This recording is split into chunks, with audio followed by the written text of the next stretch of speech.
Classics are not just old.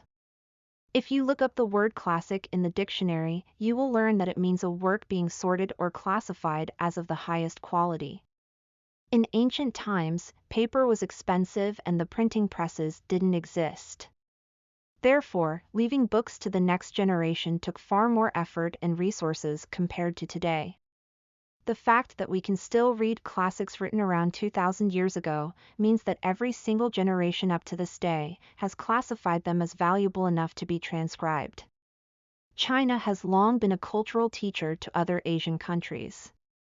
Ancient Chinese philosophers had deep insights into society and human nature without the help of science, and their ideas were put into simple and beautiful words.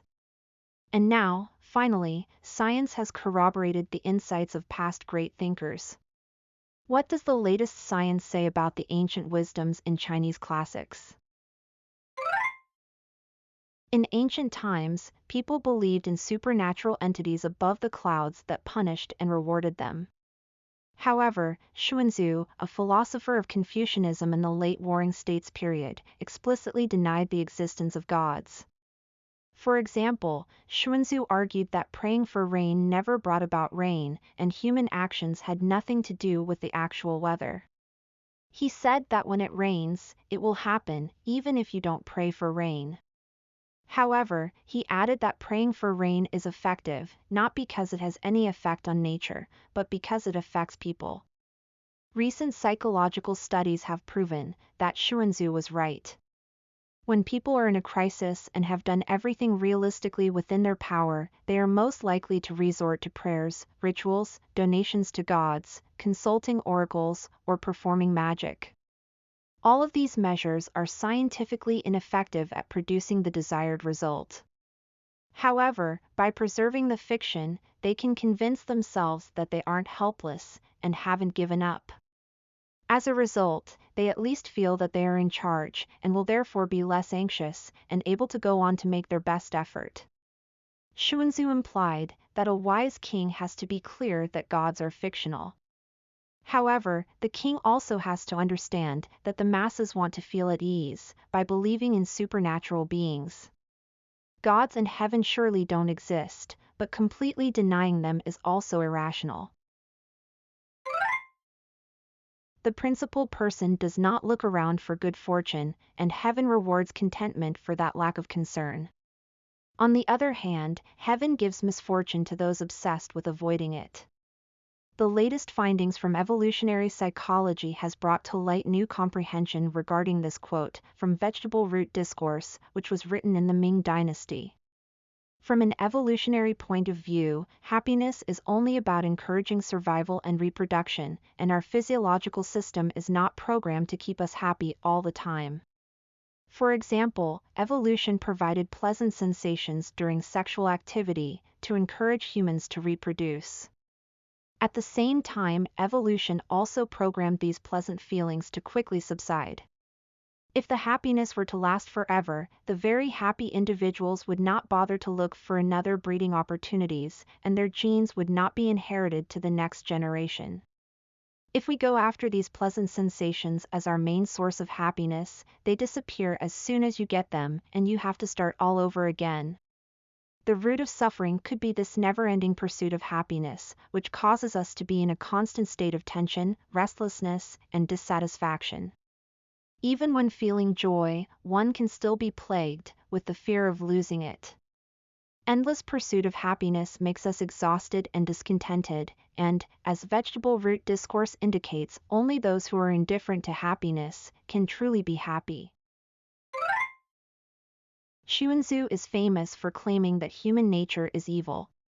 Unlike his preceding philosophers, Xuanzhu argued that people are not inherently good, and one's goodness is the fruit of his or her learning and efforts. He believed that staying moral required overcoming our innate evilness, and his view perfectly coincides with the latest findings from neuroscience. The brain evolves by adding new parts on top of the older parts. The newest part of our brain is the neocortex, the organ of intelligence. Almost all the intellectual and rational capabilities are provided by the neocortex, and it is this organ that reads and listens to this very sentence. On the other hand, the older parts of the brain still control our bodily functions and emotions. No matter how smart and sophisticated we are, breathing, eating, sex, and reflex reactions are still critical to our survival and reproduction. The neocortex is in an unfair position because it does not connect directly to muscles. When the neocortex wants to move the body, it sends a signal to the old brain, asking the old brain to move the muscles.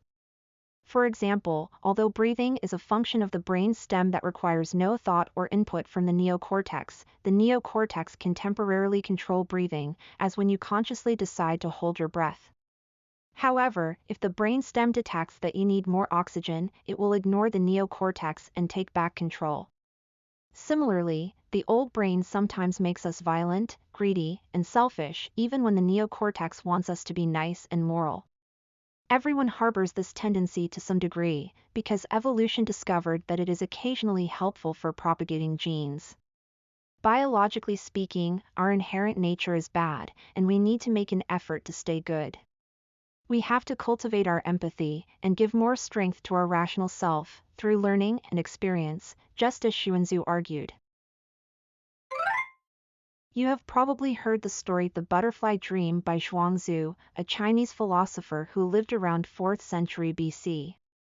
One day, Zhuangzi dreamt that he was a butterfly flitting and fluttering about, happy with himself and doing as he pleased. He didn't know that he was Zhuangzi. Suddenly, he woke up, and there he was, solidly and unmistakably Zhuangzi. However, he could not tell if he was Zhuangzi who had dreamt that he was a butterfly, or a butterfly dreaming that he was Zhuangzi. What does this fable tell us?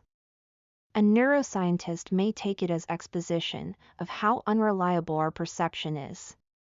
The latest findings from neuroscience have shown that the world we think we see is not the real world, but merely a simulation of the real world in our brain. We perceive only our model of the world, and not the world itself. For example, when you see a tree, you are not actually perceiving the real tree, but a three-dimensional image of the object that your brain creates. The brain gets inputs from its sensors such as the eyes, processes those inputs, and then activate neurons to form a model.